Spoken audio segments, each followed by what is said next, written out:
안녕하세요. 철인세무사 장현석입니다. 이번 영상은 연구원의 연구활동비 비과세에 대해 알아보도록 하겠습니다. 근로자인 연구원의 경우 월 20만원까지 연구보조비 또는 연구활동비로 근로소득세 비과세를 받을 수 있습니다. 간혹가다 비과세 월 20만원이라고 하면 세금에서 매월 20만원이 공제되는 줄로 아시는 분이 계시는데요. 세금에서 20만원이 빠지는 것은 아닙니다. 세금은 대략적으로 소득에서 세율을 곱해서 나오는 것이고, 엄밀히 말하자면 과세표준에서 세율을 곱해서 나오는 것입니다. 따라서 대략 20만원에서 본인의 세율만큼 세금에서 공제된다고 보시면 됩니다. 그럼 구체적으로 누가 비과세를 받을 수 있는지 알아보겠습니다. 소득세법 시행령 제12조 실비변상적 급여의 범위. 다음 각 목의 어느 하나에 해당하는 자가 받는 연구보조비 또는 연구활동비 중 월 20만원 이내의 금액. 다목을 보시면요, 각종 법률에 따라 인정받은 중소기업 또는 벤처기업의 기업부설 연구소와 같은 항에 따라 설치하는 연구개발 전담부서에서 연구활동에 직접 종사하는 자, 이들이 받는 월 20만원 이내의 연구보조비는 비과세되는 것으로 알 수 있습니다. 기업에서 질의한 내용인데요.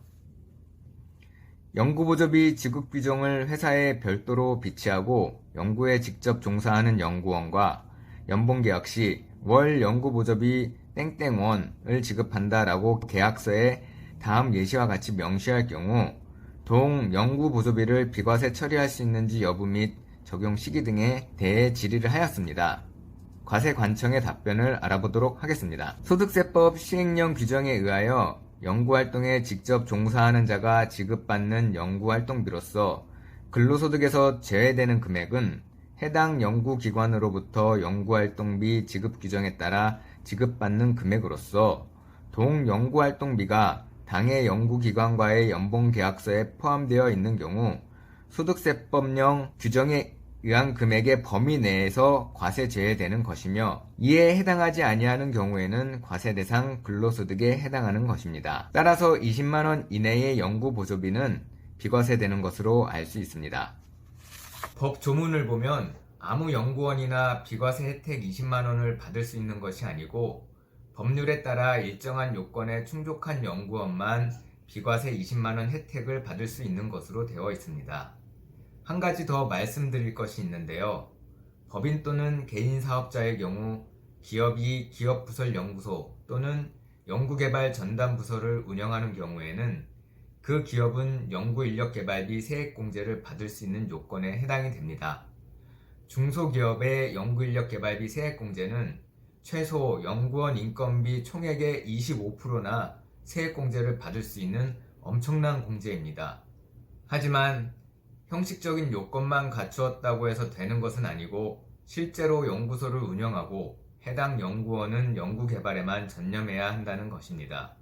형식적인 요건만 갖추고 실제는 연구활동에 전념하지 않은 경우에 법인세가 추징된 심사청구 및 심판청구 사례를 살펴보도록 하겠습니다. 법인의 경우 연구인력 개발비가 추징된 사례인데요. 처분청의 의견은 이렇습니다. 해당 연구보조원 B씨는 연구개발 업무 외에 마케팅 업무를 한 것으로 보아 B씨의 인건비에 대한 세액공제를 부인하여 법인세를 과세하겠다는 내용의 과세예고 통지를 하였습니다. 결국 연구보조원이 연구 업무만을 전담하여 수행하였다고 보기 어려우므로 연구보조원에게 지급한 인건비는 연구개발비 세액공제 대상이 아니라는 결론이 나왔습니다. 심판청구 내역도 한번 보시겠는데요. 처분청의 의견, 회사에서 연구전담요원으로 배치하더라도 다른 부서 겸직 직원 및 연구개발에 직접 종사하지 아니하는 관리직원 또는 영업직원 등에 대한 인건비는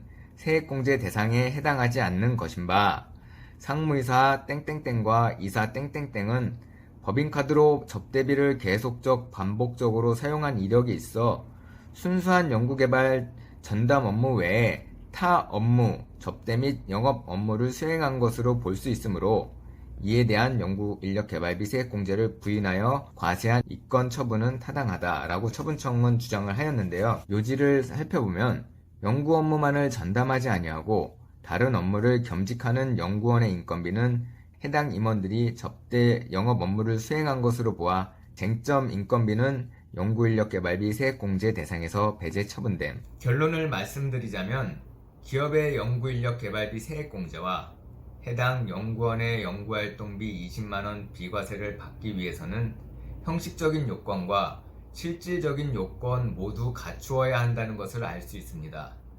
덧붙이자면 실질적인 요건이란 연구원은 연구활동비 지급 규정에 따라 지급받는 금액이어야 하고 영업활동 또는 생산활동 등 다른 업무를 해서는 절대 안되고 연구활동에만 전념해야 한다는 것입니다. 회사는 계속적으로 연구 성과를 나타내는 보고서 등을 비치하고 있어야 합니다. 이번 영상이 도움이 되셨다면 구독, 좋아요, 알림 설정 부탁드립니다. 감사합니다.